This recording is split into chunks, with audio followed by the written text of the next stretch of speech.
Learning it's me Mufeeda. മക്കളെ, ഇന്ന് ഞാൻ വന്നിട്ടുള്ളത് നമ്മുടെ ഗ്രാവിറ്റേഷൻ, ഗുരുത്വാകർഷണം എന്ന് പറയുന്ന ചാപ്റ്ററിൽ നിന്നും നമ്മൾ അറിഞ്ഞിരിക്കേണ്ട വളരെ പ്രധാനപ്പെട്ട ചോദ്യങ്ങൾ നിങ്ങൾക്ക് പഠിപ്പിച്ചു തരാൻ വേണ്ടിയിട്ടാണ് ദാ നമ്മുടെ മുന്നില് ക്രിസ്മസ് വെക്കേഷൻ വന്നെത്തിയിരിക്കുകയാണ് അല്ലെ. അതിന് മുന്നേയുള്ള ആ കുഞ്ഞ് എക്സാമിന് നമ്മൾ ഈ ചാപ്റ്റർ നിർബന്ധമായിട്ടും അറിഞ്ഞിരിക്കണം. ഫുൾ ചാപ്റ്റർ നമുക്ക് എക്സാമിന് ചോദിക്കും അല്ലെ. അറിയാം, നമുക്ക് ആ കാര്യങ്ങളൊക്കെ അറിയാം. സോ ക്വസ്റ്റ്യൻസിലോട്ട് പോവാം. ഇതാണ് നമ്മുടെ ഫസ്റ്റ് ക്വസ്റ്റ്യൻ. നമുക്കറിയാം, അതിൽ നമുക്ക് കണ്ടുപിടിക്കാൻ പഠിക്കേണ്ട ഒരു കാര്യമാണ് ഗ്രാവിറ്റേഷണൽ ഫോഴ്സ്, ഗുരുത്വാകർഷണ ബലം കണ്ടുപിടിക്കണം അല്ലെ. അപ്പം അതെന്തായാലും നമ്മുടെ എക്സാമിന് ചോദിക്കും. അപ്പൊ അങ്ങനത്തെ ഒരു ക്വസ്റ്റ്യൻ ഞാൻ ഇവിടെ കൊടുത്തിട്ടുണ്ട്. അതിന്റെ ചോദിക്കുന്ന എല്ലാ തലങ്ങളും ഇതാ ഈ ഒരു ക്വസ്റ്റ്യനിലുണ്ട്. സോ നോക്കിക്കോളൂ. രണ്ട് വസ്തുക്കൾ തന്നിട്ടുണ്ട്, എയും സിയും തന്നിട്ടുണ്ട്. ഇവര് തമ്മിലുള്ള അട്രാക്റ്റീവ് ഫോഴ്സ്, ഗ്രാവിറ്റേഷണൽ ഫോഴ്സ് കണ്ടുപിടിക്കാനാണ് നമ്മളോട് പറഞ്ഞിരിക്കുന്ന ഫസ്റ്റ് ചോദ്യം. അത് കണ്ടുപിടിക്കാനുള്ള ഇക്വേഷൻ അപ്പോൾ നിർബന്ധമായിട്ട് നമ്മൾ അറിഞ്ഞിരിക്കണം അല്ലെ. ഇനി മലയാളം മീഡിയം ഇവിടെ കൊടുത്തിട്ടുണ്ടോ? ഇനി മലയാളം മീഡിയം കുട്ടികൾ സങ്കടപ്പെടണം. എന്താണ്? എയും സിയും തമ്മിലുള്ള ആകർഷണ ബലം, അല്ലെങ്കിൽ ഈ ആകർഷണ ബലം എന്ന് ഉദ്ദേശിക്കുന്നത് എന്താ പറയുക, അവിടെയുള്ള ഗുരുത്വാകർഷണ ബലം കണ്ടുപിടിക്കാനാണ് ചോദിച്ചിട്ടിരിക്കുന്നത്. ഈ ആകർഷണ ബലം എന്ന് പറഞ്ഞാലേ അട്രാക്റ്റീവ് ഫോഴ്സ് ആണ്. അതന്നെയാണ് ഈ ഗുരുത്വാകർഷണ ബലം. Gravitational force is always attractive അല്ലെ. അങ്ങോട്ടും ഇങ്ങോട്ടും അട്രാക്ട് ചെയ്തുകൊണ്ടിരിക്കുകയാണ് അല്ലെ. സോ ദാറ്റ് നമുക്കത് കണ്ടുപിടിക്കാനുള്ള ഇക്വേഷൻ നമുക്ക് പഠിക്കാം. So this is equation. ഞാൻ പഠിപ്പിച്ചതാ. നോക്കിക്കോളൂ. ഫസ്റ്റ് എ ക്വസ്റ്റ്യൻ ആണ് അല്ലെ. ബി സി നമ്മൾ ചെയ്തിട്ട് നോക്കിയിട്ടില്ല, നമ്മൾ വായിച്ചു നോക്കിയിട്ടില്ല, ഒന്നും നമ്മൾ ചെയ്തിട്ടില്ല. എ മാത്രമേ നമ്മളിപ്പോ നോക്കുന്നുള്ളൂ. അപ്പം അത് കണ്ടുപിടിക്കണം. ഏത് കണ്ടുപിടിക്കണം? എഫ് കണ്ടുപിടിക്കണം. And F is equal to, F എന്നാണ് ആ ഫോഴ്സിന്റെ പേര്. ഏത് ഫോഴ്സിന്റെ പേര്? ഗ്രാവിറ്റേഷണൽ ഫോഴ്സ്, ഗുരുത്വാകർഷണ ബലത്തിന്റെ പേര്. അപ്പൊ എഫ് ഇസ് ഈക്വൽ ടു, കണ്ടുപിടിക്കാനുള്ള ഇക്വേഷൻ എന്താ? ജി ഇൻറ്റു, ഏത് ജിയാ? അലാക്കിന്റെ ജി, ക്യാപിറ്റൽ ജി ആണ്. സ്മോൾ ജി പോയിട്ട് നിങ്ങൾ അവിടെ ഇടാൻ പാടില്ല. So G into m2 divided by d square. ഇനി എന്താണ് m1, എന്താണ് m2, എന്താണ് d എന്ന് അറിയാത്തൊരു കുട്ടിക്ക് ഒരു ക്വസ്റ്റ്യൻ ചെയ്യാൻ പറ്റൂല. സോ നമുക്ക് എന്താണ് m1 പറയാം. m1 എന്ന് പറഞ്ഞാൽ ഇവിടെ രണ്ടാൾക്കാരല്ലേ, അതിൽ ഒരാളുടെ മാസമാണ് m1. ആരുടെ മാസം നോക്കി എടുക്കാം, അതൊന്നും ഒരു സീനുള്ള കാര്യമല്ല. ഇനി അടുത്തത് അറിയേണ്ടത് ആരാണ്? m2 ആരാണ്? m2 എന്ന് പറഞ്ഞാൽ മറ്റേ ആളുടെ മാസം, രണ്ടാമത്തെ ആളുടെ മാസം, അതും ഞാൻ എടുത്തു. ഇനി അടുത്തത് എന്താണ്? d എന്ന് പറയുന്നത്. d എന്ന് പറഞ്ഞാൽ d പറഞ്ഞ ഡിസ്റ്റൻസ്. എന്തിന്റെ ഡിസ്റ്റൻസ്? ഈ രണ്ട് ആൾക്കാരും തമ്മിലുള്ള ഡിസ്റ്റൻസിനെയാണ് നമ്മൾ d എന്നത് കൊണ്ട് ഉദ്ദേശിക്കുന്നത്. സോ എല്ലാ കാര്യങ്ങളും ഇവിടെ തന്നിട്ടുണ്ട്. ജസ്റ്റ് കണ്ണോണ്ട് നോക്കിയിട്ട് എഴുതി വെച്ചാൽ പോരെ. നോക്കി എഴുതിയാൽ തന്നെ മാർക്ക്. അപ്പൊ എന്ത് ചെയ്യണം? നമുക്ക് ക്വസ്റ്റ്യൻ പേപ്പർ കിട്ടിക്കഴിഞ്ഞാല് ആൻസർ അറിയില്ലെങ്കിലും, ചിലപ്പോൾ ഇക്വേഷൻ മാത്രമേ അറിയുള്ളൂ, ചെയ്യാൻ ചിലപ്പോൾ കംപ്ലീറ്റ് ആക്കാൻ അറിയില്ലെങ്കിലും, ഇത് അറിയുന്ന പോലെ നിങ്ങൾ എന്ത് ചെയ്യണം? അങ്ങോട്ട് അഭിനയിച്ചിട്ട് എഴുതി കൊടുക്കണം. സോ m1 എന്താ? ഒരാളുടെ മാസ് 10 കിലോ ആണ്. m2 എന്ന് പറഞ്ഞാൽ മറ്റേ ആളുടെ മാസ് 40 കിലോ കൊടുത്തു. ആൻഡ് അവർ തമ്മിലുള്ള ദൂരം എന്ന് പറയുന്നത് എന്താണ്? 2 മീറ്റർ ആണ്. ഇത്രയും കാര്യങ്ങൾ കിട്ടിയാൽ തന്നെ നിങ്ങൾ എന്താണ്, നിങ്ങൾക്ക് പകുതി മുക്കാൽ മാർക്ക് കിട്ടിയെന്നാണ് എൻ്റെ അർത്ഥം. ഇനി എന്ത് ചെയ്യാം? എല്ലാം അങ്ങോട്ട് സബ്സ്റ്റിറ്റ്യൂട്ട് ചെയ്ത് കൊടുക്കണം. അതിനു മുന്നേ ഞാനൊരു കാര്യം പറഞ്ഞിട്ട്, ഈ ആളെ കണ്ടോ നിങ്ങൾ? ഇയാൾ നിസ്സാരക്കാരനല്ല. ഇയാളുടെ വാല്യൂ എന്ന് പറഞ്ഞാൽ അലാക്കിന്റെ ഒരു വാല്യൂ ആണ്. അത് നമ്മൾ ഓൾറെഡി ലൈവ് ക്ലാസ്സിലൊക്കെ വന്ന് നിങ്ങൾക്ക് പഠിപ്പിച്ചു തന്നിട്ടുണ്ട്. ആ വാല്യൂ നിങ്ങൾക്ക് ഇപ്പോൾ ഓർമ്മയുണ്ടോ? ഇല്ലെങ്കിൽ ഞാനിപ്പോൾ പറഞ്ഞത് ഇങ്ങോട്ട് നോക്കിക്കോ.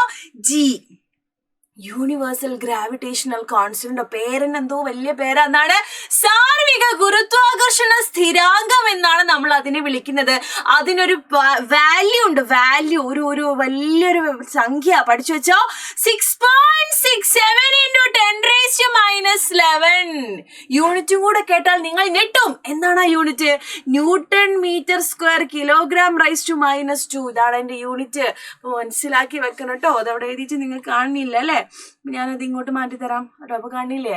അപ്പൊ കാണണ്ടല്ലോ. അപ്പൊ ഡി കൂടെ പോന്നല്ലോ. ഡി എന്താ ഇവിടെ നിൽക്കുക? ഓക്കെ. അപ്പൊ ഇത്രയും കാര്യങ്ങൾ സെറ്റ് അല്ലേ? ഇത്രയും കാര്യങ്ങൾ സെറ്റാണ്. ഇനി എന്ത് ചെയ്യാം? ഈ വലിയ വാല്യൂ വെച്ചിട്ട് നിങ്ങളിപ്പോ ഈ കണക്ക് അങ്ങോട്ട് ചെയ്ത് നോക്കുകയാണെങ്കിൽ നിങ്ങളെ കൊണ്ട് ആകൂല. അപ്പൊ നിങ്ങൾ ആദ്യം എന്ത് ചെയ്യണം? ഈ വാല്യൂ ഇതാ ഇവിടെ നിൽക്കട്ടെ, ഇതിന് ജി തന്നെ കൊടുത്തിട്ട് എന്ത് ചെയ്യാ? കണക്കുകൾ അങ്ങോട്ട് കംപ്ലീറ്റ് ആക്കുക. അപ്പൊ എങ്ങനെയായിരിക്കും നോക്കിയോ? അവിടെ എഫ് സമം ജി ഇൻറ്റു m1 എന്താ? ഒരാളുടെ മാസ് 10 ഇൻറ്റു m2 എന്താ? അടുത്ത ആളുടെ മാസ് എത്രയാ? 40 ഡിവൈഡഡ് ബൈ അവർ തമ്മിലുള്ള ഡിസ്റ്റൻസ് എത്ര? 2 മാത്രം എഴുതിയാ പോരെ. 2ന്റെ സ്ക്വയർ എടുക്കണം. 2ന്റെ സ്ക്വയർ എത്രയാ? 4. സോ ഇനി ചെയ്തോ. ജി ഇൻറ്റു 10 ഇൻറ്റു 40 എത്രയാടാ? 400 ഡിവൈഡഡ് ബൈ 4. 400/4 എത്രയാടാ? 100. So we got G into 100 newton എന്ന് നമുക്ക് ആൻസർ കിട്ടി. ചില ടീച്ചർമാർ എന്ത് ചെയ്യും, ഇതുവരെ എഴുതിയാവും പാവം കുട്ടിക്ക് മാർക്ക് ഇട്ട് കൊടുക്കും. ചില ടീച്ചർമാർ ഇത്ര എഴുതി എന്ത് ചെയ്യും, ഫുൾ മാർക്ക് ഇട്ട് തരില്ല. പക്ഷെ നമ്മുടെ ലക്ഷ്യം എന്താണ്, ഫുൾ മാർക്കാണ്. അപ്പൊ ഞാനാണ് നിങ്ങൾ ടീച്ചർ, നിങ്ങളെ പേപ്പറൊക്കെ ഉണ്ടെങ്കിൽ ഇപ്പൊ ഞാൻ ഇട്ട് തരുന്നു കേട്ടോ. അപ്പൊ ഞാനല്ലല്ലോ. അപ്പൊ നിങ്ങൾ എന്ത് ചെയ്യണം, അടുത്തതും കൂടെ പഠിച്ചു വെക്കണം കേട്ടോ. അപ്പൊ എന്താണ് ജീന്റെ വാല്യൂ, അലാക്കിന്റെ വാല്യൂ നമ്മളിവിടെ പഠിച്ചു വെച്ചില്ലേ, 6.6. സാധനം ഇവിടെ എഴുതിച്ചോളൂ. 6.67 ഇൻറ്റു 10⁻⁻11 ഇൻറ്റു എന്താണ് ജി ഇൻറ്റു 100 അല്ലെ. അപ്പൊ 100 ഞാനിവിടെ കൊടുക്കുകയാണ്. ഈ 100-നൊരു പ്രത്യേകതയുണ്ട്. 100-നെ നമുക്ക് എങ്ങനെ എഴുതാൻ പറ്റും, 10-നെ നമുക്ക് എങ്ങനെ എഴുതാം, 10-ൽ എത്ര പൂജ്യം, 1 പൂജ്യം. അപ്പൊ 10⁻1 എഴുതാം. 100-നെ നമുക്ക് എങ്ങനെയാ എഴുതാം, അതിൽ എത്ര പൂജ്യം ഉണ്ട്, 2 പൂജ്യം ഉണ്ട്. സോ 10-ന് എന്ത് ചെയ്യാം, 2 കൊടുക്കാം പവർ. അടുത്തത് 1000-ൽ എത്ര പൂജ്യം ഉണ്ട്, എത്രയാ, 10 ക്യൂബ് കൊടുക്കാം അല്ലെ. അടുത്തത് 10,000 കൊടുക്കുകയാണ്. അതിൽ എത്ര പൂജ്യം ഉണ്ട്, 4 പൂജ്യം. അങ്ങനെ പറഞ്ഞു പോവാണെങ്കിൽ അങ്ങനെ പറയേണ്ടി വരും. നിങ്ങൾ അത് മനസ്സിലാക്കി വെച്ചാൽ മതി. സോ ഇവിടെയുള്ള ഈ ഒരു 100-നെ എനിക്ക് 10² എന്ന് എഴുതിക്കൂടെ, എഴുതാലോ. സോ എനിക്ക് എങ്ങനെ കിട്ടും, 6.67 ഇൻറ്റു 10⁻⁻11 ഇൻറ്റു 100-ന് പകരം 10². ചില ടീച്ചർമാർ എന്ത് ചെയ്യും, ഇതുവരെ എഴുതിയാലും മാർക്ക് തരും. പക്ഷെ ചില ടീച്ചർമാർ തരില്ല. നമ്മുടെ ലക്ഷ്യം ഫുൾ മാർക്കാണ്. അപ്പൊ അതും കൂടി അങ്ങോട്ട് എഴുതണം. നമുക്ക് ഇവര് രണ്ടാളതാ കാണാൻ ഏകദേശം ഒരേപോലെ, ആകെ ഒരു മാറ്റം തലക്ക് മുകളിലുള്ള ആൾക്കാർ മാത്രമല്ലേ മാറിയിട്ടുള്ളൂ. സോ ഇങ്ങനെയുള്ള ആൾക്കാരെ ചെയ്യാൻ, ഗുണിക്കാൻ ഒരു മെത്തേഡ് നമ്മുടെ കയ്യിലുണ്ട്. 10⁻x ഇൻറ്റു 10⁻y എന്ന് പറഞ്ഞാല് ഈ ഫോമിലല്ലേ കിടക്കുന്നത്, 10⁻⁻11 ഇൻറ്റു 10⁻2. ഇങ്ങനെ വന്നു കഴിഞ്ഞാല് നമ്മൾ എന്ത് ചെയ്താൽ മതി, 2-നെയും കൂടി പിടിച്ചങ്ങോട്ട് ഗുണിച്ചാൽ മതി. പല കുട്ടികളും വിചാരിച്ചത് എങ്ങനെയാണെന്നറിയോ, ഇതെന്തൊക്കെയോ വലിയ സംഭവമാണ്, ഇതിലൊന്നും ചെയ്യാൻ പറ്റില്ല, എനിക്ക് തരില്ല, ഞാൻ തോറ്റുപോവാം. അങ്ങനെയൊന്നുമില്ല. അത്രയും സിമ്പിൾ ആയിട്ട് 1ാം ക്ലാസ് കുട്ടിനോട് ചോദിച്ചാല് ഒരു പഠിച്ചു കഴിഞ്ഞാൽ അവൾക്ക് ഇത് അപ്ലൈ ചെയ്യാൻ പറ്റും. അത്രക്കും സിമ്പിൾ ആയിട്ടുള്ള കാര്യമാണ്. സോ ഞാൻ എന്ത് ചെയ്യാൻ പോവാണ്, ഇവിടെ കൊടുക്കുകയാണ്. ഇയാൾ അതേപോലെ തന്നെ നിങ്ങൾ എഴുതി കൊടുക്കണം. ആരാണ് അയാള്, 6.67 ഇൻറ്റു ഇനി എന്ത് ചെയ്യാ, 10⁻2. ഒരാൾ എക്സ് എന്ന് എടുക്കും, ഞാൻ ഇയാൾ എക്സ് എന്ന് എടുത്തു, ഇയാൾ ഞാൻ വൈ എന്ന് എടുത്തു. അങ്ങനെയാണെങ്കിൽ x+y അല്ലെ. അപ്പൊ -11 + 2 അല്ലെ. ഇങ്ങനെ വരുമ്പോ നമ്മളൊക്കെ എങ്ങനെ കൊടുക്കാം, 2 - 11 ചെയ്താൽ മതി അല്ലെ. ആരുടെയാ -11? അപ്പൊ ഓൻ്റെ അടുത്ത് തന്നെ എന്ത് ചെയ്യണം, മൈനസിന് കൊടുക്കണം. നെഗറ്റീവ് ആണ് ആള് അല്ലെ. സോ നമുക്ക് ഇത്ര കിട്ടുക, 2 - 11 ചെയ്താൽ -9 എന്ന് നമുക്ക് ആൻസർ കിട്ടും. So here we have the answer 6.67 into 10⁻⁻9 newton. കണ്ടോ, ഇങ്ങനെയൊക്കെ ആൻസർ കിട്ടി പിന്നെ നമ്മൾ അങ്ങനെ പറയാം 6.6 അങ്ങനെയൊക്കെ പറയണം. കാരണം അത്ര ഇടങ്ങാറായിട്ട് ഇപ്പോൾ ആൻസർ കിട്ടി. അപ്പോൾ ടെക്നിക്ക് നിങ്ങൾക്ക് മനസ്സിലായല്ലോ. ഇതുപോലെ നിങ്ങൾ പഠിച്ചാൽ മതി. പിന്നെ ഒരു കാര്യം, എക്സാമിന് നിങ്ങൾ ടെക്സ്റ്റ് ബുക്കിൽ ഇപ്രാവശ്യം സിലബസ് മാറിയത് കൊണ്ട് തന്നെ കുറേ വലിയ ന്യൂമറിക്കൽസ് അല്ലെ, കാൽക്കുലേഷൻസ്, പ്രോബ്ലംസ് ഒക്കെ നിങ്ങൾക്ക് ചെയ്യാനുണ്ട്. അത്ര ടഫായത് നിങ്ങളോട് ചോദിക്കാറില്ല. ഇതുപോലെ എന്തെങ്കിലും ഒരു ടെക്നിക്ക് ഉണ്ടാവും നിങ്ങളെ കയ്യിൽ കേട്ടോ. സോ അതിനെ കുറിച്ചിട്ട് ഒരു ടെൻഷനും വേണ്ട. സോ നമുക്ക് അടുത്ത ക്വസ്റ്റ്യൻ എടുത്ത് നോക്കാം അല്ലെ. ബി ക്വസ്റ്റ്യൻ വായിച്ചു ചോദിക്കോ. എ എന്ന വസ്തുവിന്റെ മാസ് പകുതിയാക്കിയാൽ ഈ ആകർഷണ ബലത്തിന് എന്ത് മാറ്റം ഉണ്ടാകും? അപ്പൊ നിങ്ങൾ എന്ത് ചെയ്യണം, ഇതിന്റെ മാർക്ക് അങ്ങോട്ട് നോക്കുക. 1 മാർക്കിന്റെ ക്വസ്റ്റ്യനാ. അപ്പൊ നിങ്ങൾ എന്ത് ചെയ്യണ്ട, 2, 3 അങ്ങനെ ചെയ്യേണ്ട യാതൊരു ആവശ്യവും, കണക്ക് ചെയ്ത് നോക്കേണ്ട ആവശ്യമില്ല. കാരണം എന്താണ്, 1 മാർക്കാണ്. അപ്പൊ കുറെ എഴുതേണ്ട ആവശ്യമില്ല എന്ന് ആദ്യം മനസ്സിലാക്കുക. The English medium, if the mass of E is half then what change occurs to the attractive force എന്നാണ് ചോദിച്ചിരിക്കുന്നത്. ഇതൊരു കോമൺ ക്വസ്റ്റ്യൻ ആണ്. എന്താണ്, 2-ൽ ഒരാളുടെ മാസിനെ പകുതിയാക്കിയാൽ ആകർഷണ ബലം അല്ലെങ്കിൽ അട്രാക്റ്റീവ് ഫോഴ്സ് അല്ലെങ്കിൽ ഗ്രാവിറ്റേഷണൽ ഫോഴ്സിന് എന്ത് സംഭവിക്കും എന്ന് നമ്മളോട് ചോദിക്കാറുണ്ട്. സോ മക്കൾ ഇവിടെ നോക്കിക്കോളൂ. അതിന്റെ കോമൺ അല്ലെങ്കിൽ ജനറൽ മെത്തേഡ് നമ്മൾ പഠിച്ചാൽ മതി. ബി ക്വസ്റ്റ്യൻ ഞാൻ ഇതിനെ മാറ്റി എഴുതാൻ പോവാണ്. എന്താണ്, 2-ൽ ഒരാളുടെ മാസിനെ പകുതിയാക്കിയാൽ, അതാണ് ആ ക്വസ്റ്റ്യൻ. അതിൽ എനെ പകുതിയാക്കിയാൽ എന്ന് ചോദിച്ചു എന്ന് മാത്രം അല്ലെ. 2-ൽ ഒരാളുടെ മാസിനെ പകുതിയാക്കിയാൽ എഫിന് എന്ത് സംഭവിക്കും എന്നാണ് ചോദിച്ചിരിക്കുന്നത്. ഞാനിവിടെ എഴുതുന്നില്ല, ഇനി വേണമെങ്കിൽ എഴുതാം അല്ലെ. 2-ൽ എങ്ങനെ 2 എഴുതാം, 2-ൽ ഒരാളുടെ മാസ് പകുതിയാക്കിയാൽ എന്താ സംഭവിക്കാൻ നോക്കാം നമുക്ക് അല്ലെ. എഫിന് എന്ത് സംഭവിക്കും? സോ എഫ് എങ്ങനെയാ കണ്ടുപിടിക്കുക, അതാരും മറക്കാൻ പാടില്ല. G × M1 m1 into m2 divided by d square ആണ് നമ്മുടെ ഇക്വേഷൻ അല്ലെ. ഓക്കെ, അപ്പൊ നമ്മളോട് പറയുന്നത് എന്താണ്? നമ്മളോട് എന്താ പറയുന്നത്? ഡിയിൽ എന്തെങ്കിലും മാറ്റം വരുത്താൻ പറയുന്നുണ്ടോ? ഇല്ല. മാറ്റം വരുത്താൻ പറയുന്നില്ലെങ്കിൽ നിങ്ങൾ അവിടെ പോയിട്ട് എന്തെങ്കിലും ഒന്ന് ചെയ്ത് കൊടുക്കരുത്. അവിടെ മാറ്റം നമ്മൾ വരുത്തുന്നില്ല. ഇതിൽ ഒരാളുടെ മാസിനെ നമ്മൾ എന്ത് ചെയ്യാണ്? പകുതിയാക്കിയ. നിങ്ങളുടെ ഇഷ്ടമാണ്, ആരുടെ മാസിന് വേണമെങ്കിലും പകുതിയാക്കിയ. ക്വസ്റ്റ്യൻ നമ്മളോട് എന്റെ മാസം എന്ന് പറയണ്ട, ആരുടെ മാസം ആക്കിയാലും എന്താണ് ചേഞ്ച് വരാന്നുള്ളത് ഞാൻ പഠിപ്പിച്ചു തരാം. ഇത് പഠിച്ചിട്ട് വേണം നിങ്ങൾ എക്സാമിന് പോകാൻ കേട്ടോ. ഓക്കെ, അപ്പൊ നോക്കിക്കോ, നമ്മൾ ഒരാളുടെ മാസിനെ പകുതിയാക്കാം. നമ്മുടെ ക്വസ്റ്റ്യനിൽ ആരുടെ മാസിനെ പകുതിയാക്കാൻ പറഞ്ഞിരിക്കുന്നത്? ചില കുട്ടികളുടെ ടീച്ചർ ഈ ക്വസ്റ്റ്യൻ എന്താ പറഞ്ഞത് വിചാരിക്കും അല്ലേ. അപ്പൊ എന്റെ മാസം പകുതിയാക്കിയാണ്. നമ്മൾ ആരായിട്ട് എടുത്തേ? m1 ആയിട്ടല്ലേ. സോ ഞാൻ ജനറൽ ഇക്വേഷനിലോട്ട് എന്ത് പോണേ? m1നെ പകുതിയാക്കാണ്. സോ m1ന്റെ മാസ് ഹാഫ് ആക്കുന്നു അല്ലെ. ഹാഫ് ആക്കാണ്, ഹാഫ് ആക്കുക, പകുതിയാക്കുക. പകുതിയാക്കുക പറഞ്ഞാല് m1/2 ആയി. പിന്നെ അയാളുടെ മാസ് അല്ലെ, മറ്റയാളുടെ മാസം എന്താണ്? എന്തായാലും മാറിയോ? ഇല്ല, അയാളുടെ മാസം m2 തന്നെയാണ്. ഡിസ്റ്റൻസിലും ഒരു മാറ്റവും നമ്മൾ വരുത്തിയിട്ടില്ല. അതിലൊന്നും പോയിട്ട് നിങ്ങൾ ഒന്നും ചെയ്യരുത്. So the new gravitational force അല്ലെ, ന്യൂ ഗ്രാവിറ്റേഷണൽ ഫോഴ്സ് അല്ലെങ്കിൽ പുതിയ ഗുരുത്വാകർഷണ ബലം നമ്മൾ കണ്ടുപിടിക്കുകയാണ്. അതെങ്ങനെയായിരിക്കും? ജി ഇൻറ്റു ഒരാളുടെ മാസ് m1ന്റെ മാസ് ഇപ്പൊ എന്തായിട്ടുണ്ട്? ഹാഫ് ആക്കിയിട്ടുണ്ട്. m1/2 ഇൻറ്റു മറ്റയാളുടെ മാസ് എന്തെങ്കിലും വരുത്തിക്കണോ? ഇല്ല. m2 ഡിവൈഡഡ് ബൈ ഡിസ്റ്റൻസിൽ എന്തെങ്കിലും ചെയ്തേക്കണോ? ഇല്ല. d². C we got this അല്ലെ. ഇതാണ് ആൻസർ. പക്ഷെ ഇതിനുള്ള ചെറിയൊരു അറേഞ്ച്മെന്റ് നിങ്ങൾ വരുത്തണം. അറേഞ്ച്മെന്റ് എന്ന് പറയുന്നത് എന്താ നോക്കിക്കോ മക്കളെ. നമുക്ക് F= ഒരാള് മാത്രമാണ് ഇപ്പൊ ഇതിലൊരു ഇടങ്ങാറായി നിൽക്കുന്നത്. ആരാണ്? ഈ ഹാഫ് അല്ലെ. ഹാഫിന് എനിക്ക് അങ്ങോട്ട് പുറത്തേക്ക് എടുത്തൂടെ? ഇല്ലേ, പറ്റും.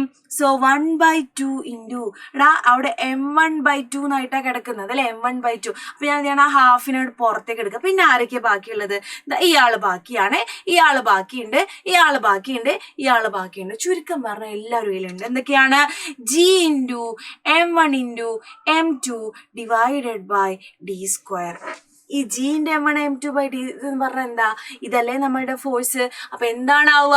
ന്യൂ ഫോഴ്സ് എന്ന് പറയുന്നത് പഴയ ഫോഴ്സിന്റെ എന്താകും? പകുതിയാകും എന്ന് എന്ത് ചെയ്യാ? നമ്മൾ മനസ്സിലാക്കുക അല്ലെ. അപ്പൊ എന്തായി? ഹാഫ് ആയിട്ടുണ്ട്. എന്താണ് ആയിട്ടുള്ളത്? ഹാഫ് ആയി, പകുതിയായി, ഹാഫ് ആയി. എന്തായി? മലയാളത്തിൽ എന്താ പറയാ? പകുതിയായിട്ടുണ്ട്, പകുതിയായി കുറഞ്ഞു എന്ന് വേണം നിങ്ങൾ എഴുതി കൊടുക്കാൻ. അല്ലാതെ നിങ്ങൾ അവിടെ കാൽക്കുലേഷൻ ചെയ്ത് കൊടുക്കേണ്ട ആവശ്യമില്ല. ഇനി അല്ല, നിങ്ങൾക്ക് ചെയ്യണമെന്ന് നിർബന്ധമാണെങ്കിൽ എന്ത് ചെയ്തോ, ഒരു പ്രശ്നമല്ല, നിങ്ങളെ ഇഷ്ടമാണ്. എന്ത് ചെയ്തോ? ഇടങ്ങാറേക്കാണ്ട് കുറെ ചെയ്തോ. എന്താ ചെയ്യേണ്ടത്? ജി ഇൻറ്റു m1/2 എന്ന് എന്തായി? ഇതിന്റെ ഹാഫ് ആയി എന്ന് പറഞ്ഞാൽ ഇത് 5. 5 ഇൻറ്റു 40 ഇൻറ്റു അങ്ങനെ ഇടങ്ങാറായി ചെയ്തോ. അങ്ങനെ ഇഷ്ടമില്ല, അങ്ങനെ ചെയ്തോ. പക്ഷെ നിങ്ങളുടെ തെറ്റും. അതുകൊണ്ടാണ് ഞാൻ പറഞ്ഞത് നിങ്ങൾ ഇത് പഠിച്ചാൽ മതി. ഇത് പഠിച്ചാൽ ഏത് ടൈപ്പ് ക്വസ്റ്റ്യനെ നിങ്ങൾക്ക് അറ്റൻഡ് ചെയ്യാൻ പറ്റും. ഒരു വട്ടം കണ്ടാൽ ചിലപ്പോൾ ഈ വീഡിയോ മനസ്സിലാവില്ല. കാരണം നിങ്ങൾ പഠിക്കുന്നത് 9ാം ക്ലാസ്സിലെ ടോപ്പിക്ക് മാത്രമല്ല, +1 കുട്ടികൾ പഠിക്കുന്ന അത്രയും ലെവൽ ആണ് നിങ്ങളിപ്പോൾ പഠിച്ചുകൊണ്ടിരിക്കുന്നത്. അതുകൊണ്ട് തന്നെ ഒറ്റ പ്രാവശ്യം കണ്ടുകൊണ്ട് ചിലപ്പോൾ മനസ്സിലായില്ല, അയ്യോ എനിക്ക് മനസ്സിലായില്ല, ഞാൻ അങ്ങനൊന്നും ആലോചിക്കേണ്ട യാതൊരു ആവശ്യമില്ല. ഞാൻ പറഞ്ഞല്ലോ, കട്ടി സിലബസ്, വലിയ കുട്ടികൾ പഠിക്കുന്ന കാര്യം ഇപ്പം നിങ്ങൾ പഠിച്ചുകൊണ്ടിരിക്കണം കേട്ടോ. അപ്പൊ അതും കൂടെ ഒന്ന് മനസ്സിലാക്കുക. ഒരു കിട്ടിയില്ല ഇപ്പൊ അല്ലേ, ഒരു കോൺഫിഡൻസ് കിട്ടിയില്ലേ? ഉണ്ടാവും അല്ലെ, വലിയ കാര്യങ്ങളൊക്കെ അല്ലേ പഠിക്കുന്നത്. ഓക്കെ, അപ്പൊ നോക്കിയോ നെക്സ്റ്റ് ക്വസ്റ്റ്യൻ. അല്ല, അതിന് മുന്നേ അതിന്റെ സി ക്വസ്റ്റ്യനും കൂടെ നമുക്കുണ്ട് അല്ലെ. സോ എന്ത് ചെയ്യാം, നമുക്ക് അതിന്റെ സി ക്വസ്റ്റ്യൻ നോക്കാം. നോക്കിയോ, suggest a method for increasing the attractive force between A and C without changing their mass. എന്താണ്? എ, സി എന്നിവയുടെ മാസുകൾ മാറ്റാതെ ആകർഷണ ബലം കൂട്ടാൻ ഒരു മാർഗം നിർദ്ദേശിക്കുക. എന്താ, എത്ര മാർക്കാണ്? ഒരു മാർക്കിന്റെ ക്വസ്റ്റ്യനാ. കുറെ നേരം ഇരുന്ന് ആലോചിക്കരുത്, അപ്പൊ തന്നെ മനസ്സിലാക്കണം എന്തോ ഒരു അല്ലെ ചെറിയ സാധനമാണ് കിടക്കുന്നതെന്ന് അല്ലെ. നമ്മള് മാസുകളിൽ ഒരു മാറ്റവും വരുത്തുന്നില്ല, പക്ഷെ നമ്മൾ മാറ്റം വരുത്തുന്നത് വേറെ എന്തെങ്കിലും ആണ്. അങ്ങനെയാണെങ്കിൽ എന്തെങ്കിലും മാറ്റം വരുത്താൻ പറ്റുമോ? അല്ലെ, മനസ്സിലാന്ന് പറഞ്ഞ സംഭവമാണ് കേട്ടോ. അപ്പൊ നോക്കിയോ, നമുക്കറിയാം എഫ് എന്ന് പറഞ്ഞാൽ എന്താണ്? F = G into m1 into m2 divided by d² ആണ് നമ്മുടെ ഇക്വേഷൻ. നമ്മള് ഈ ഒരു ഫോഴ്സ് എങ്ങനെയാണ് കണ്ടുപിടിച്ചത്? ഇതിന്റെ ഇക്വേഷൻ എന്നുള്ളത് നമുക്ക് തന്നെ അറിയാം. എങ്ങനെയാ കണ്ടുപിടിച്ചത്? ഈ ബലം ഈസ് ഡയറക്ട്ലി പ്രൊപ്പോർഷണൽ ടു, നേരാനുപാതികമാണ് എന്തിന്? Product of the masses. മാസിന്റെ ഗുണനഫലത്തിന്. അതുപോലെ തന്നെ നമ്മൾ പഠിച്ചു that is inversely proportional to square of the distance between them. അവർ തമ്മിലുള്ള ദൂരത്തിന് വിപരീതാനുപാതികമാണ് എന്നൊക്കെ നമ്മൾ പറഞ്ഞു പഠിച്ചല്ലോ. ഇങ്ങനെ എഴുതിയിരിക്കുന്നത് വെറും ഒരു സംഭവം മാത്രമല്ല, ഇതിൽ ഒരുപാട് കാര്യങ്ങളുണ്ട്. എന്താണ് ഇവിടെ മാസ് കൂടിയാൽ, എല്ലാരും എഴുതി വെച്ചോ, മാസ് കൂടിയാൽ എഫ് കൂടും. അതാണ് ഈ ഡയറക്ട്ലി പ്രൊപ്പോർഷണൽ എന്ന് പറയുന്നത് കേട്ടോ. എന്താണ് ഇതാണ് ഈ സാധനം. ഇത് വെറും നിസ്സാരകാരനല്ല, അതിൽ ഒരുപാട് അർത്ഥങ്ങൾ ഉണ്ടെന്നാണ്. ഇങ്ങനെ ഇട്ട് കഴിഞ്ഞാൽ ഒരാൾ കൂടിയാൽ മറ്റേ ആൾ കൂടും. ഇനി ഇതാണെങ്കിലോ ഇങ്ങനെ ഇട്ട് 1/ന്റെ താഴെയാണ്, അതായത് ഇങ്ങനെ ഇട്ടിട്ട് ഇതിന്റെ താഴെയാണ് നമ്മൾ ആളെ കൊടുക്കുന്നതെങ്കിൽ എന്താണ് ഓപ്പോസിറ്റ് റിലേഷൻ ആണ്. എന്താണ് താഴെയല്ലേ ആളെ കിടക്കുന്നത്, അതുകൊണ്ട് തന്നെ ഒരു ഓപ്പോസിറ്റ് റിലേഷൻ ആണ്. എന്താണ് അപ്പൊ എന്തായിരിക്കും, ഡിസ്റ്റൻസ് കൂടിയാൽ എന്ത് കുറയും, എഫ് കുറയും. അവരെന്താണ് ഓപ്പോസിറ്റ് റിലേഷൻ ആണ്. സോ ഡിസ്റ്റൻസ് കൂടിയാൽ എഫ് കുറയും. സോ മാസിൽ മാറ്റം വരുത്തേണ്ട യാതൊരു ആവശ്യമില്ലെങ്കിലും നമുക്ക് ആകർഷണ ബലം കൂട്ടാൻ ഒരു മാർഗമുണ്ട്. എന്താണ്, എഫ് കൂടണമെന്നുണ്ടെങ്കിൽ ഡി കുറച്ചാൽ മതി. അവര് തമ്മിലുള്ള ഡിസ്റ്റൻസ് കുറച്ചാൽ മതി അല്ലെ. നമ്മളുടെ എയും സിയും തമ്മിലുള്ള ഡിസ്റ്റൻസ് കുറച്ചാൽ we can increase the gravitational force between them. നമുക്ക് അവർ തമ്മിലുള്ള ഗുരുത്വാകർഷണ ബലത്തെ കൂട്ടാൻ സാധിക്കും. മനസ്സിലായല്ലോ? ഇങ്ങനെയൊക്കെ ഇങ്ങോട്ട് എഴുതി കൊടുത്താല് ടീച്ചർ എന്ത് ചെയ്യും, എൻ്റെ അല്ലാ ഈ കുട്ടിക്ക് നല്ല അറിയില്ല, ഫുൾ മാർക്ക് അങ്ങോട്ട് ഇട്ട് തരും കേട്ടോ. ഓക്കെ, അപ്പൊ നമുക്ക് എന്ത് ചെയ്യാം, നമ്മുടെ നെക്സ്റ്റ് ക്വസ്റ്റ്യനിലോട്ട് പോവാം. എവിടെ നമ്മുടെ നെക്സ്റ്റ് ക്വസ്റ്റ്യൻ, എന്താ നമ്മുടെ അടുത്ത question. Tabulate the following statements in the given table. നമുക്കൊരു ടേബിൾ തന്നിട്ടുണ്ടല്ലേ മലയാളം മീഡിയം. അതിൽ എന്ത് ചെയ്യണം, ഈ 4 പോയിന്റുകൾ ഏതിലേക്കാണ് പെടുന്നത് എന്ന് നമ്മൾ കൊടുക്കണം. മാസിനെ കുറിച്ചിട്ടും വെയിറ്റിനെ കുറിച്ചിട്ടും മാസും ഭാരത്തെ കുറിച്ചിട്ടാണ് ഇവിടെ പറഞ്ഞിട്ടുള്ളത്. സോ നമുക്ക് അറിയുന്ന കാര്യമാണ് അല്ലെ, ദ്രവ്യത്തിന്റെ അളവ് എന്ന് പറയുമ്പോൾ ക്വാണ്ടിറ്റി ഓഫ് മാറ്റർ ആരാ വരുന്നത്, അത് മാസിലാണ്. Next unit is kilogram weight. Newton ഒക്കെ ആരുടെ യൂണിറ്റാ, വെയിറ്റിന് യൂണിറ്റാ. വെയിറ്റിന് 2 യൂണിറ്റ് ഉണ്ട് കേട്ടോ. ഒന്ന് ന്യൂട്ടൺ, നമുക്കൊക്കെ അറിയുന്ന ന്യൂട്ടൺ. പിന്നെ ഒരാളും കൂടി ഉണ്ട്, ആരാണ്, കിലോഗ്രാം വെയിറ്റ്. എന്താണ് കിലോഗ്രാം വെയിറ്റ്? ഓക്കെ, അപ്പൊ അറിയാം അതാരുടെയാണ്, വെയിറ്റ് ഭാരത്തിന്റെയാണ്. Next it is a scalar quantity. അതാരാ, മാസ് ആണോ. Mass is always scalar. മലയാളത്തിലാണെങ്കിൽ അതിശ അളവ് അല്ലെ, അതിശ അളവ് ആരാണ്, നമ്മളുടെ mass. Next It is a force of attraction exerted by earth on a body. എന്താണ്, ഭൂമി പ്രയോഗിക്കുന്ന ആകർഷണ ബലമാണ് ആര്, വെയിറ്റ് അല്ലെങ്കിൽ ഭാരം എന്ന് പറയുന്നത്. സോ കൺഫ്യൂഷൻ ഒന്നും വേണ്ട, ഇവർ തമ്മിലുള്ള വ്യത്യാസം ഞാൻ തന്നെ ഇവിടെ കൊടുത്തിട്ടുണ്ട്.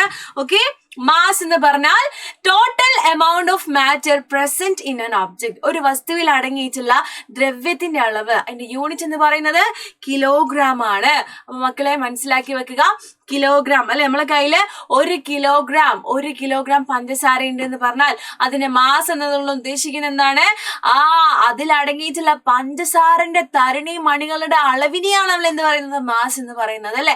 ഓക്കെ, വെയിറ്റ് എന്ന് പറയുമ്പോൾ നേരെ തിരിച്ചാണ്. എന്താണ്, നമ്മൾ വിചാരിക്കുന്ന പോലെയല്ല. എന്താണ്, ഒരു സാധനത്തിനെ എർത്ത് അട്രാക്ട് ചെയ്യുന്ന ഫോഴ്സിനെയാണ് നമ്മൾ എന്ത് പറയുന്നത്, അതിന്റെ വെയിറ്റ് എന്ന് പറയുന്നത്. അതിനൊരു ഇക്വേഷൻ നമുക്ക് പഠിക്കാനുണ്ട്. ഇക്വേഷൻ ഇസ് W = m/g എന്നാണ് നമ്മൾ പറയുന്നതാണ്. m/g. അതിന്റെ യൂണിറ്റ് എന്താണ്, ന്യൂട്ടൺ ആണ്. ന്യൂട്ടൺ മാത്രമല്ല, കിലോഗ്രാം വെയിറ്റും കൂടെ എന്താണ്, അതിന്റെ യൂണിറ്റ് ആണ് കേട്ടോ, കിലോഗ്രാം വെയിറ്റും കൂടെ. ആൻഡ് മാസ് എല്ലായിടത്തും ഒരുപോലെയാണ്. എല്ലായിടത്തും എന്ന് പറയുമ്പോൾ ഭൂമിയിലുള്ള മാസും. എന്നിട്ട് നമ്മൾ എന്ത് ചെയ്യണം, ഒരു 10 കിലോ പഞ്ചസാര നമ്മളെ കയ്യിലുണ്ട്. അപ്പൊ നമ്മൾ പറയണേ, എനിക്ക് ക്രിസ്മസ് വെക്കേഷനൊക്കെ അല്ലേ വരും, ഞാൻ എവിടേക്കെങ്കിലും ട്രിപ്പ് ഒരു കുറച്ച് വെറൈറ്റി ആയിട്ട് ചെയ്യണം എന്ന് പറഞ്ഞപ്പോ നമ്മളെ ഡാഡി നമ്മളോട് പറയണം, ഓക്കെ മോളെ നമുക്ക് ഫാമിലി ആയിട്ട് എന്ത് ചെയ്യാം, നമുക്ക് ചൊവ്വയിലോട്ട് പോകാന്ന് പറയണം. നമ്മൾ എന്ത് ചെയ്യണം, ആ പഞ്ചസാര, കാരണം നമുക്ക് രാവിലെ എണീറ്റാൽ ചായ കുടിക്കണം. സോ നമ്മൾ എല്ലാതും കൂടെ തൂക്കി പിടിച്ച് റോക്കറ്റ് കയറിയിട്ട് എന്ത് ചെയ്യാണ്, നമ്മള് ചൊവ്വയിൽ പോവാണ്. ആ സമയത്ത് നമ്മൾ മാസ് നോക്കിയാലും നമ്മുടെ പഞ്ചസാര ചാക്ക് 10 കിലോ തന്നെ ആയിരിക്കും, 10 കിലോ പഞ്ചസാര തന്നെ ആയിരിക്കും അവിടെ ചെന്നാലും. പക്ഷേ വെയിറ്റ് എന്ന് പറയുന്നത് മാറിയിട്ടുണ്ടാവും. വെയിറ്റിന്റെ പ്രത്യേകത ഓരോ സ്ഥലത്തും ഡിഫറെന്റ് ആയിരിക്കും. ഭൂമിയിൽ തന്നെ പല സ്ഥലത്തും മാറും. പിന്നെ ഇപ്പൊ വേറൊരു പ്ലാനറ്റിൽ പോയുള്ള ആവശ്യം പറയണോ അല്ലെ? കാരണം എന്താണ്, വെയിറ്റ് കണ്ടുപിടിക്കാനുള്ള ഇക്വേഷൻ ആണ് m/g എന്ന് പറയുന്നത്. ഈ ജിക്ക് ഒരു പ്രത്യേകതയുണ്ട്, ജി ഓരോ സ്ഥലത്തും ഡിഫറെന്റ് ആയിരിക്കും. ഭൂമിയിലെ ജീന്റെ വാല്യൂ അല്ല ചൊവ്വയിൽ പോയാൽ, ഭൂമിയിലെ ജീന്റെ വാല്യൂ അല്ല അത് നമ്മളെ ചന്ദ്രനിൽ പോയാൽ മാറും. ജി മാറും. അപ്പൊ വെയിറ്റ് നോക്കുമ്പോ അല്ലെ എം എന്ന് പറഞ്ഞ എല്ലായിടത്തും സെയിം ആണ്, പക്ഷെ ജി മാറുന്നോണ്ട് തന്നെ വെയിറ്റ് കണ്ടിട്ട് ആകെ മൊത്തം ടോട്ടൽ വെയിറ്റ് മാറാണ് കേട്ടോ. അപ്പൊ അത് മനസ്സിലാക്കുക. അപ്പോ ഇത്രയും കാര്യങ്ങളാണ് ഇന്നത്തെ ഒരു വീഡിയോയിൽ നമ്മൾ എന്ത് ചെയ്യുന്നത്, ഡിസ്കസ് ചെയ്യുന്നത്. ഇത് അളക്കാനുള്ള ഉപകരണം കൂടെ എന്ത് ചെയ്യണം, നിങ്ങൾ മനസ്സിലാക്കി വെക്കണം. പക്ഷെ എൻ്റെ ഒരു കുഞ്ഞു ക്വസ്റ്റ്യനും കൂടെ ഉണ്ട് കേട്ടോ, അതും കൂടെ പറഞ്ഞിട്ട് ഞാൻ വൈൻഡ് അപ്പ് ചെയ്യുന്നുള്ളൂ. ഇനിയും ഒരുപാട് ക്വസ്റ്റ്യൻസ് നമുക്ക് ഡിസ്കസ് ചെയ്യാനുള്ളതുണ്ട്, ഒരുപാട് ഇമ്പോർട്ടൻ്റ് ആയിട്ടുള്ള കാര്യങ്ങൾ പറയാനൊക്കെ ഉണ്ട്. പക്ഷെ വീഡിയോ ഭയങ്കര ലെങ്തി ആയി പോകും. അപ്പൊ നമുക്ക് കുറച്ച് കോണ്ടന്റ് വീഡിയോസ് ആയിട്ട് എക്സാമിന്റെ മുന്നേ എല്ലാ ടോപ്പിക്കും നിങ്ങൾക്ക് പഠിപ്പിച്ചു തരാം. സോ ഇതിന്റെ ആൻസർ നിങ്ങൾ എന്ത് ചെയ്യണം, താഴെ കമന്റ് ചെയ്യണം. ആർക്കാണ് ഇതിന്റെ ആൻസർ അടിപൊളിയായിട്ട് കറക്റ്റ് ആയിട്ട് പറയാൻ പറ്റുന്നത് ഞാൻ നോക്കും. സോ നമുക്ക് നെക്സ്റ്റ് വീഡിയോയിൽ കാണാം. നിങ്ങൾക്ക് എന്തെങ്കിലും വീഡിയോ വേണമെന്നുണ്ടെങ്കിൽ, ഏതെങ്കിലും ഒരു ടോപ്പിക്കായിട്ട് കൂടുതൽ നിങ്ങൾക്ക് പറഞ്ഞു തരണം എന്നുണ്ടെങ്കിൽ, ഏതെങ്കിലും പ്രോബ്ലം കുറേ ഡീറ്റെയിൽ ആയിട്ട് പറഞ്ഞിടന്നൊക്കെ ഉണ്ടെങ്കിൽ നിങ്ങൾ താഴെ കമന്റ് ചെയ്താൽ മതി കേട്ടോ. ഓരോ വീഡിയോ ആയിട്ട് ഞങ്ങൾ എല്ലാവരും നിങ്ങൾക്ക് അപ്ലോഡ് ചെയ്ത് തരാം. ഫിസിക്സിന്റെ കാര്യം ഇവിടെ പറയട്ടോ. അപ്പൊ കാണാം, പിന്നെ കാണാം കേട്ടോ. Bye, thank you so much.